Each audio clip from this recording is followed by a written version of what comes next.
What's up guys, Manny here from Technology TV, and today I'm going to be doing a comparison video on the Nokia Lumia 920 versus the newly released BlackBerry Z10. Before I start this video guys, I just want to say if you can do me a big favour and just take a second to hit that subscribe button up there. It helps me out a ton and just lets me get these devices in for you guys to review, as these aren't mine and companies have sent these me so I can show you guys out there their performance and how well they do perform. So if you can just take a quick second to hit that subscribe button, helps me out a ton. So for now, let's go ahead and get straight into this video. So the first thing you do notice are these two big and beautiful displays. So we have a slightly bigger display on the Nokia Lumia 920.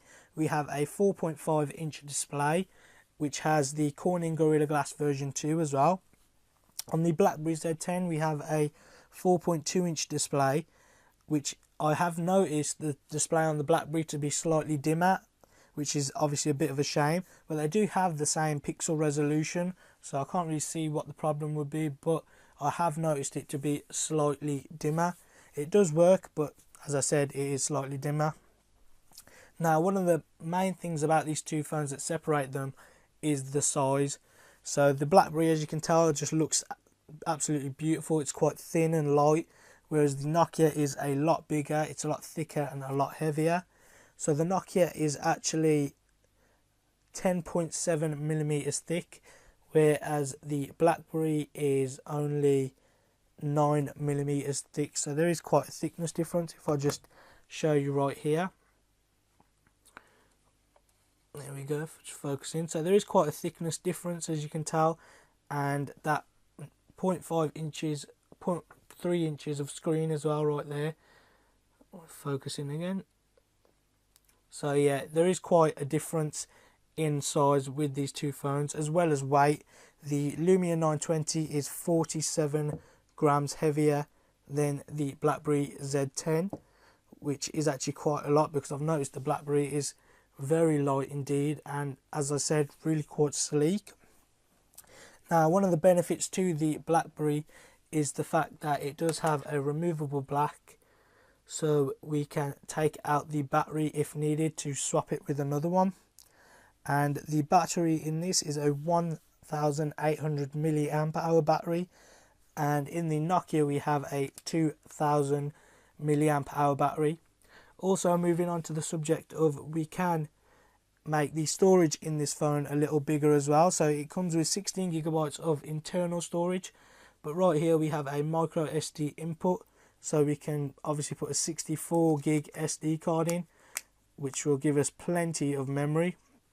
Whereas with the Nokia Lumia 920 we have just 32 gigabytes of internal storage, which is a bit of a shame. It's non-expandable, but it is 32 gigs, so there is quite a bit of storage there.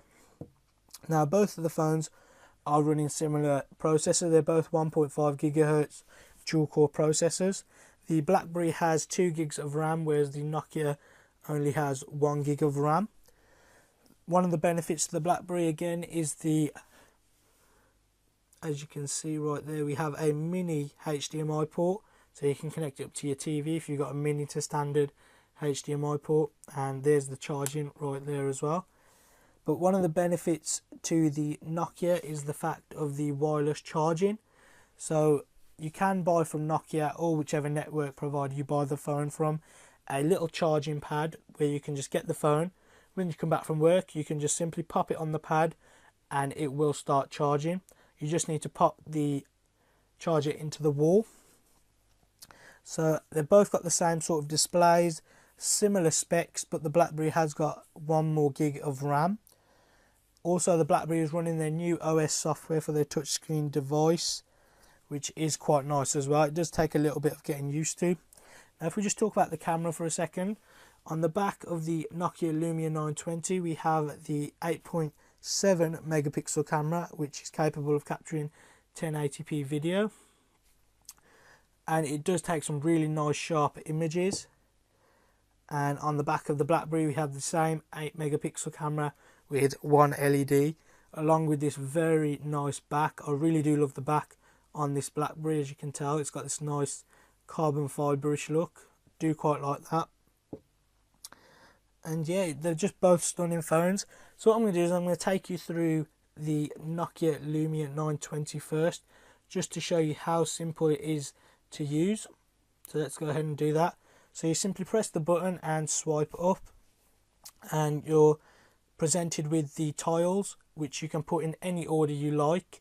You can make smaller, bigger, anything you like, which is brilliant. You can move them around if you don't want it there, for instance. And yeah, you can do pretty much whatever you want with the front of your phone, which is very useful indeed. And a lot of phones don't do this, especially the iPhone. You can only move the icons around, whereas here you can pretty much put anything you want on the front of your home screen, which is brilliant. Also, there's not that many gestures with this phone. There's not many swipes. So if I swipe down, we just get the icons telling us how the phone is doing. So we've got the time, the battery, the Wi-Fi, and also it does have a SIM card in at the minute. And if we swipe this way, we don't get anything. Swipe from the bottom, it just takes us down, and it's just a simple left swipe, which will take us to the rest of our apps and things that are going on. So if I do that again, and we've got quite a few apps here. Nokia, we've got a couple of few Nokia apps as well, which is their City Lens and Drive and things like that. So we've got quite a few apps here, and it does run quite smooth. That's one of the benefits of having this software, is it runs quite quick because the software is so simple. So that is one of the benefits, definitely. And as I said, we get these 3 capacitive touchscreen buttons. We have the back button to take us back to what we were doing, the home button to take us back home, and the search button, which takes us to the Bing search bar. So that's about it for the Nokia. I will quickly show you the keypad. So if I just pop onto YouTube, and if we hit search on a video, as you can see, the keypad right there. Obviously this is to whoever's going to own its taste, but it is quite a nice keyboard, very responsive, and any predictive text, as you've seen, will come in this little bar here. So yeah, we can get some predictive text going as well. So it is quite a nice keyboard, easy to use, really simple, very responsive, and it's quite a simple phone, but it's a bit of a powerhouse as well, so it's brilliant. And now if we move on to the BlackBerry, now the BlackBerry is completely different.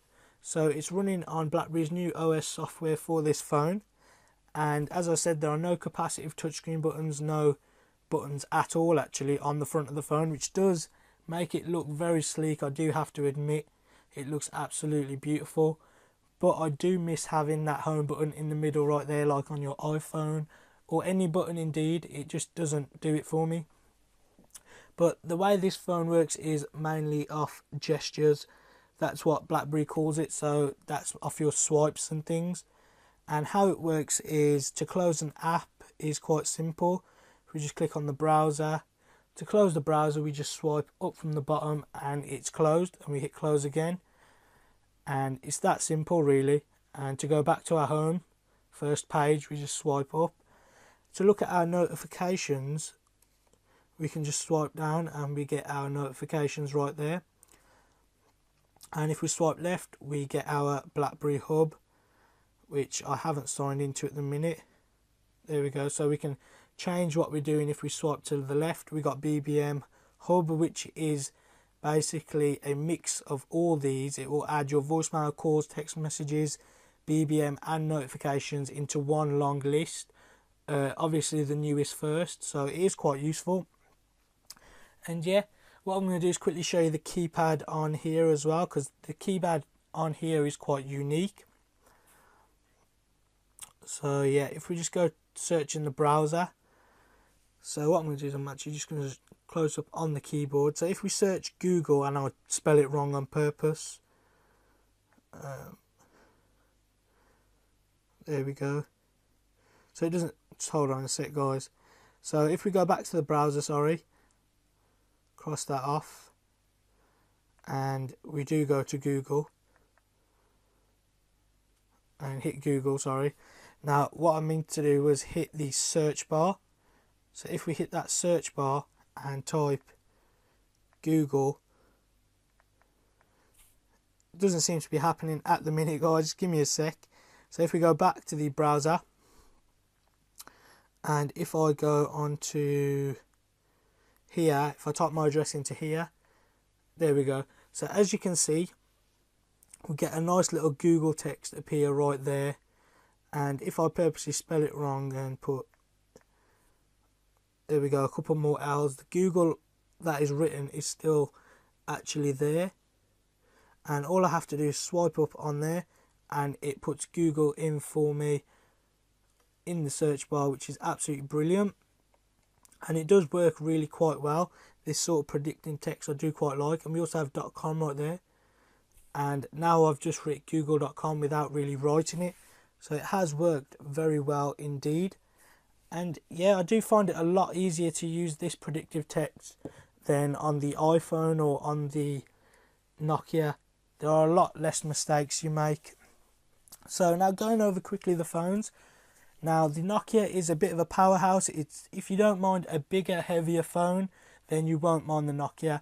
But if you're after a more professional, slim looking phone that doesn't, well, it does have quite a few of the same specs, but a bit slimmer, a bit nicer looking, then definitely check out the BlackBerry.